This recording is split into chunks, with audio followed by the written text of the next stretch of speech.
Саламатсыңарбы балдар? Менин аты жөнүм Кыял Токтоналиева. Бүгүнкү өтүлө турган темабыз мак мүчөсү. Мак мүчөсү ниет ыңгайдын мүчөсү. Кыймыл аракетти иштөө, аткаруу үчүн болгон ниетти билдирген этиштин формасы ниет ыңгай деп аталат.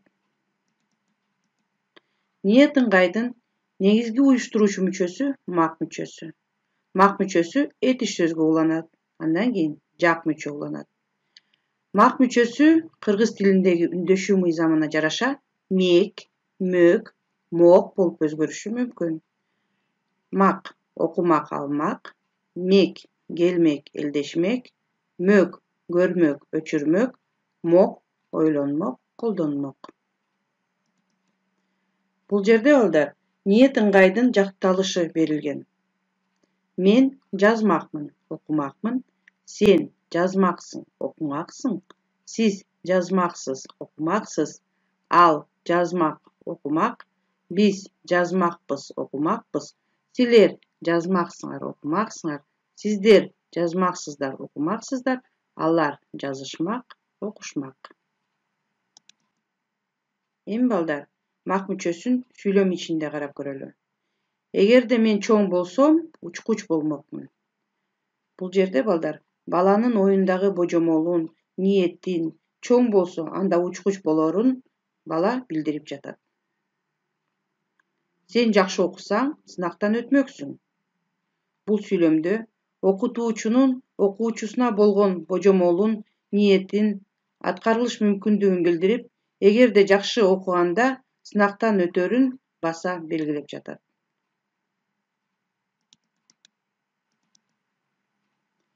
Сиз уктап калбасаңыз, кечикпей келмексиз.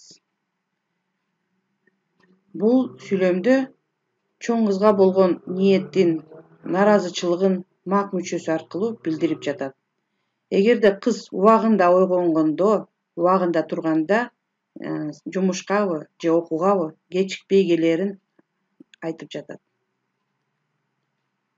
Жол тыгын болбосо, кечикмек эмесмин. Бул сүйлөмдө дагы балдар, эгерде жолдогу тыгындар болбосо, анда бул чоң кыз учакка же аэропортко кечикмек эмес.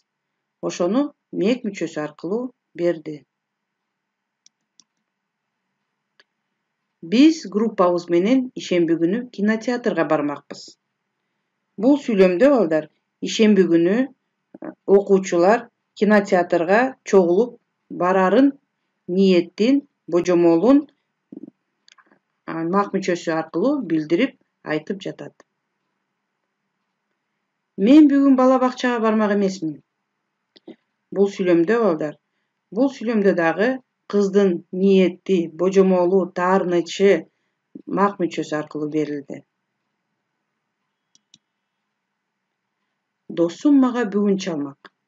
Демек, бул кызга бүгүн досу чалмак. Бул дагы божомолу, ниети мак мүчөсү аркылуу берилди. Баканы коркутпасак, ошентип отура бермек. Бул жерде дагы, бул сүйлөмдө дагы бака отурарын, эгерде коркутпаса, бака көпкө чейин ошол жерде отурарын баса белгилеп, божомолдоп, ниеттеп айтып жатышат. Мек мүчөсү аркылуу билдирип жатышат. Балдар, ошону менен бүгүнкү сабагыбыз аяктады. Кайрадан көрүшкөнчө.